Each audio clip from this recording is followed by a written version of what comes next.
Cricket कोणाकोणासाठी cricket फक्त एक game आहे. आमचं मात्र क्रिकेट पहिलं प्रेम आहे. खेळून मने जिंकणे हा एकच ध्यास आहे. सच्चा प्रेक्षक हाच क्रिकेटचा श्वास आहे.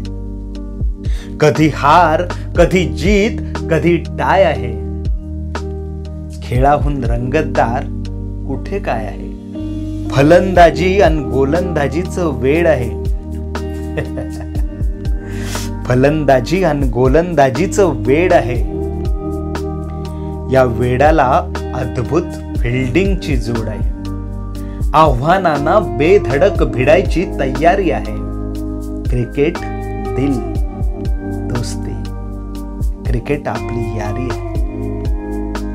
एक नव्हे तर हजारो क्रीडा रत्नांची खाण आहे. क्रिकेटच आमची ओळख आहे. क्रिकेटच आमची ओळख आहे आणि क्रिकेटच आमचा प्राण आहे. क्रिकेटच आमचा प्राण आहे. नमस्कार मित्रांनो, मी प्रणय दिगंबर राऊत अशाच नवनवीन कविता आपल्या समोर सादर करीत असतो. तुम्हाला कविता आवडली तर लाईक करा, कमेंट करून नक्की सांगा आणि चॅनलला सबस्क्राईब करायला विसरू नका. धन्यवाद.